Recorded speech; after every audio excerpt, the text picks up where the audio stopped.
Ganda ng umaga o perlas ng silanganan, tayo'y magpasalamat sa biyayang buhay. Panginoong Jesus, Ika'y aming patnubay. Palagi sa amin, Ikaw ay nakatunghay. Turuan mo ang pusong magmahal ng tunay, at sa bawat sandali, pagmamahal ang taglay.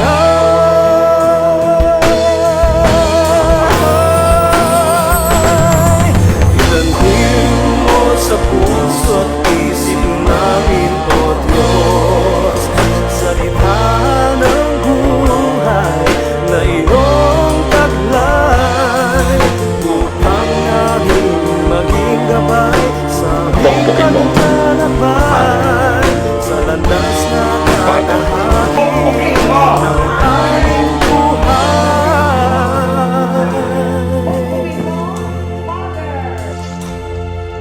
Itanim mo sa puso't isip. Father. Pukpukin mo, Father. Pukpukin mo, Father.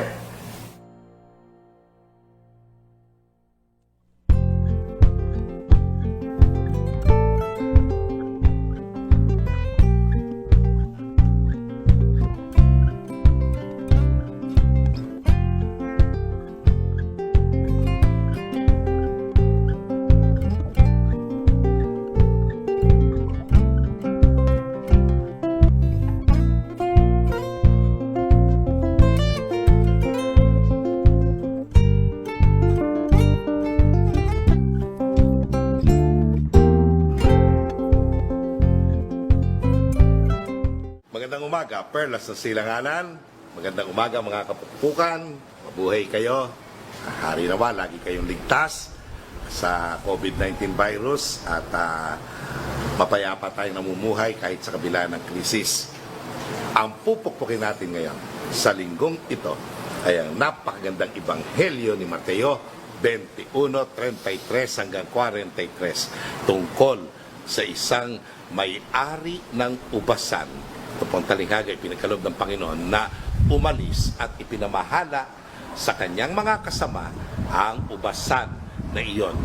Subalit, yung upa ayaw ipagkaloob ng mga nasa ubasan na kanyang mga kasama. Nagpadala siya ng mga tauhan doon, pero pinagpapatay din nila ang mga tauhan ito. Ilang beses siya nagpadala, pero pinatay nila ang mga tauhang ito. Samantala, mayroon pang isa na po pwedeng ipadala yung ama. Iniisip ng ama na igagalang nila ang kanyang anak, ang anak ng tagapagmana.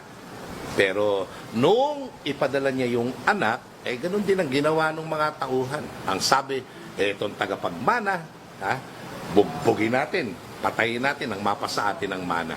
Ganun nga ang kanilang ginawa. Ang tanong ng Panginoon, pagbabalik ng may-ari ng ubasan. Ano kaya ang gagawin ng may-ari sa mga buhong na mga kasamang iyon?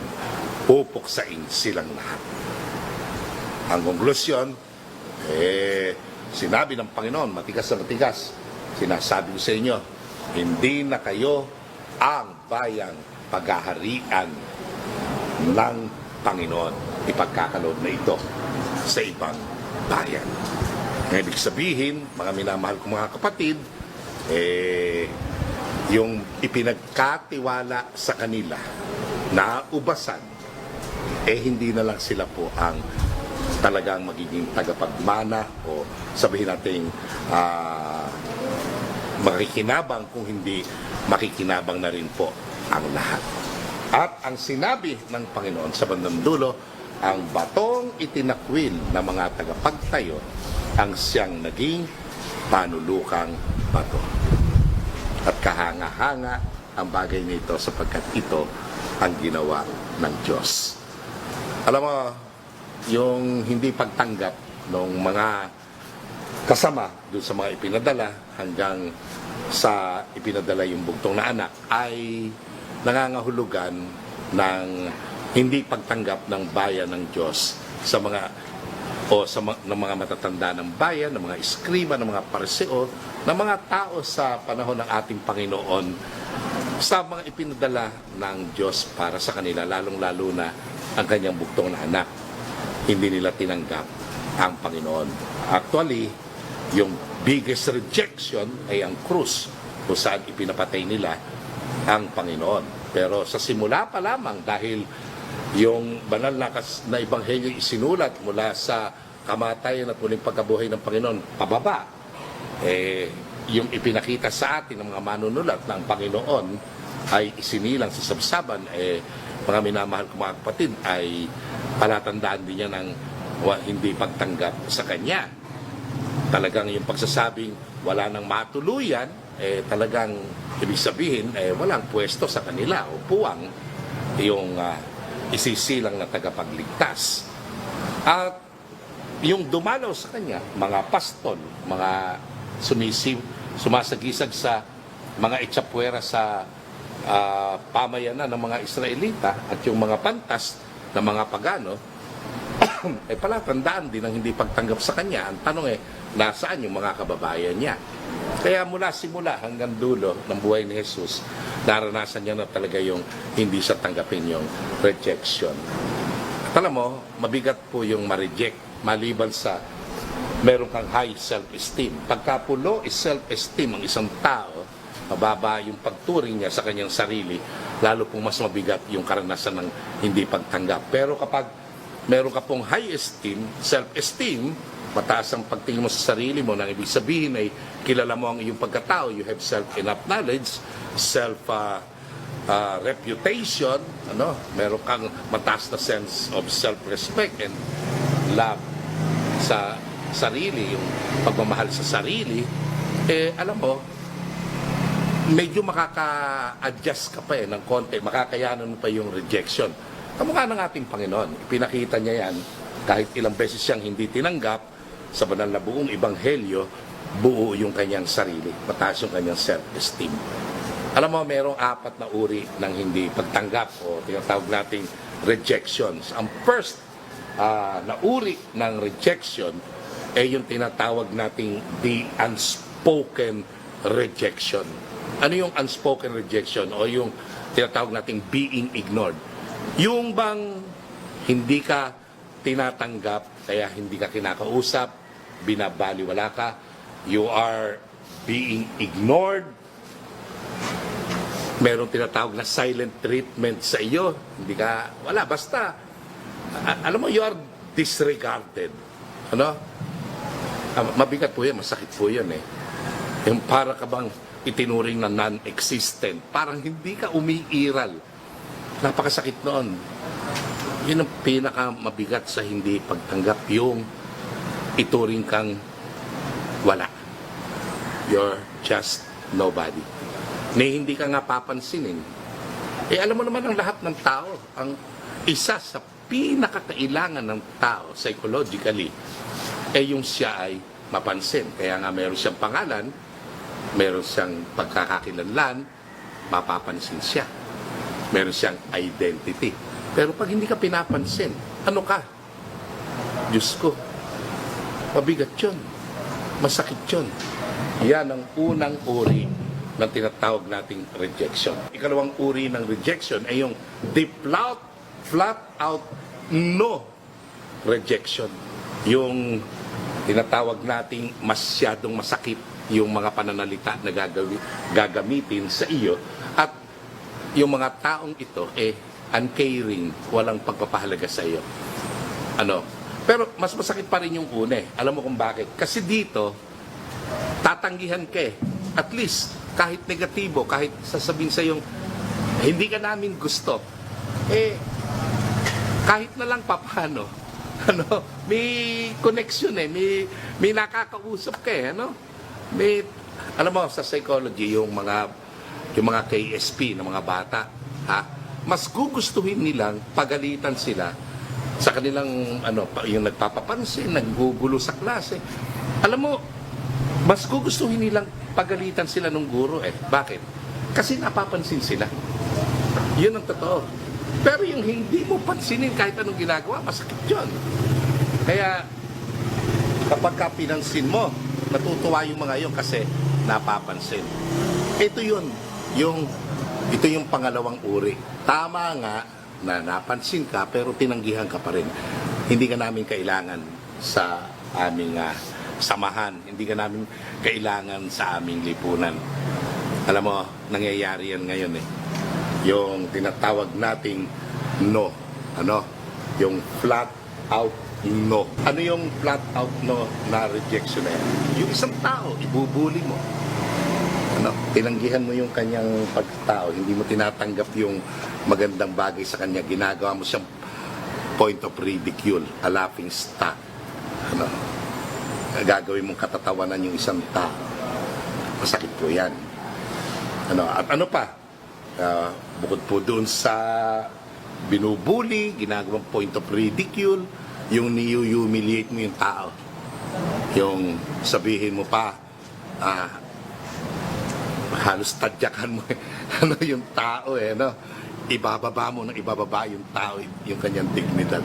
Kahit na kasinungalingan nga, sasabihin mo para lang itong taong ito, hindi mapabilang sa atin. No? Napakasakit. Mga uri ng hindi pagtanggap. Meron pang ikatlo. Ang ikatlong uri ay yung tinatawag nating the nicely worded no rejection. Ano yung nicely worded no rejection? Yung bang hindi ka masyadong masasaktan kasi maganda yung pagkakasabi. Halimbawa, katulad ng we regret to inform you, yung bang pag hindi ka tatanggapin, parang masakit man ang loob namin pero hindi ka namin pwedeng tanggapin kasi walang open para sa iyo. Yung mga ganun ano. So, in a nicely way, it is done. Pero hindi ka pa rin tinatanggap. Hindi. Ano? kahit na subtle way, hindi ka tinanggap. Yung kabila kasi, yung number 2, ano yun terse. T-E-R-S-E. Medyo harsh. Uncaring. Blunt point, blunt. Sabihin sa'yo, no. We do not need you. Pero ito, medyo may arte ng konti. Medyo nasasaktan kami kung hindi ka namin tatanggapin. Pero ang totoo talagang walang pwesto sa iyo dito. Masakit pa rin. Yung ikaapat, na tinatawag nating form of rejection, ay yung tinatawag nating no. No pa rin yan. No. Pero with suggestion. Ibig sabihin, hindi ka namin tatanggapin, pero may isasuggest kami baka tanggapin ka. Ito yung pinaka, sabihin nating subtle, sabihin, alam mo, katanggap-tanggap ka eh. Kaya lang, mas pwede ka doon sa kabila. Doon ka na lang sa kabilang grupo. Dito sa amin, hindi ka pwede. Ang bigat, pero at least, alam mo na may pagkakalagyan ka. Ganyan kasakit ang ma-reject. Ganyan kasakit ang baliwalain. Ganyan kasakit ang hindi pahalagahan. Meron nga akong kaibigan. Nagka-COVID. Sabi lang yon, chismis lang yon na nagka-COVID. Bakit? Kasi nakasalamuha ng nagka-COVID din, na chismis din. Hindi pa totoo. Yung nakasalamuha niya na chismis na nagka-COVID, nagpa-check, negative. Hindi pa nila natatanggap yung check, yung resulta ng check na ito'y negative. Itong dumikit sa kanya, iniwasan na ng iniwasan. Bakit? Kasi nabalitang siya ay nadikit, nakausap, nakahalubilo nung nakismis na nagka-COVID na hindi naman pala totoo. Alam mo, ang masakit doon, ang mga nakapalibot sa kanya ay mga kaibigan din niya. Pero, alam mo, nilayuan siya. Oo. Masakit yan. Nangyayari yan sa ating parokya. Hindi naman totoo. Mabuti sana kung totoo. Chismis pa lang yon. Nilayuan ka na. Nireject ka na. At ang masakit, ang mga rumeject pa sa iyo ay mga taong kaibigan mo ang lumalayo sa iyo. Alam mo, hindi ganyan ang ginawa ni Jesus. Yung karumal-dumal na sakit na ketong, Hinahawakan niya yan, hinihipo niya yan. Tinatanggap niya. Tatanungin mo ako pari ako. Ha? Sabihin mo, talagang maraming nangangailangan sa PAL. Pero kung lalapit sa akin ay may COVID, na may sakit, at hihingi ng panalangin sa akin, at sasabihin, Father, gusto kong ipatong mo sa akin ang iyong kamay. Gagawin ko ba? Gagawin ko yan. Alang-alang sa ginawa ni Jesus na pagtanggap sa mga may karumal-dumal na karamdaman sa kanyang panahon. Alam mo yung COVID-19 parang ketong sa panahon natin. Pagka nabalita ang meron ka, nilalayuan ka. Huwag ganon. Bigyan natin sila ng lakas ng loob. Hindi ko kayang iligtas ang lahat. Pero yung mahalin yung isa, kaya ko namang gawin yon kahit may COVID. Si Leo Tolstoy naglalakad sa street ng Moscow nang madaan sa isang pulubi na namamalimos. At sinabi niya, palimos po. Sabi niya, nang dumukot siya, wala siyang dalang pera. Sabi niya, brother, I'm sorry, wala akong dalang pera. Sana, patawarin mo ako. Sumagot yung pulubi, sabi niya, hindi ko kailangan ng pera mo na ibibigay sa akin. Mas kailangan ko yung itinuring mo akong brother o kapatid. Yung bang natanggap mo yung pulubi na kapatid mo? Para kapatid ko, kapukpukan, pukpukin mo, Father, ibaon mo kapatid. Huwag tayong tatanggi kahit kanino. Huwag. Lalo na kung kaya nating gawin ang gawa ng pagmamahal, ipagkaloob natin iyon. Kahit kanino. Tandaan mo po iyan. Kahit kanino. 4 ang antidote sa rejection. First, kailangan patatagin mo yung attitude mo ng self-esteem. Yung maganda ang pagtingin mo sa iyong sarili. Kasi mapuprove mong mali yung iba na hindi tumatanggap sa iyo later on. Pangalawa, kailangan meron tayong mataas na affirmation o pagpapahalaga sa iba. Kailangan natin pahalagahan ang ating kapwa. Huwag mo sasabihin sa anak mo, tanga, ganito, ganyan. No, kahit ganyan siya, anak mo yan, huwag mo sasabihan ng masasakit na pananalita. Pahalagahan mo siya. Isang araw, magbabago ang buhay niyan at gaganda. Pangatlo, respect. Kinakailangan mataas ang sense natin ng paggalang. Respect is the minimum range of love. Kung mataas ang paggalang mo sa iyong kapwa, igagalang ka rin nila. Pangapat, at higit sa lahat, forgiveness. Kung nagkakamali ang iba, huwag nating i-despise. Merong solusyon doon. Patawarin. At tanggapin. Forgive and accept. Mahal ka ng Diyos, kapatid. Kahit kailan hindi ka niya tinanggihan. Kahit ako na isang makasalanan. Pukpukin mo, Father. Ibaon mo, kapatid. Huwag tayong magre-reject sa pangangailangan ng ating kapwa, lalong-lalo na sa pangangailangan na tayo ay makahalubilo, na tayo ay makasama, na tayo ay makaisa. Salamat. Espiritu Santo. Turuan mo ang pusong magmahal ng tunay, at sa bawat sandali pagmamahal ang kagalaw.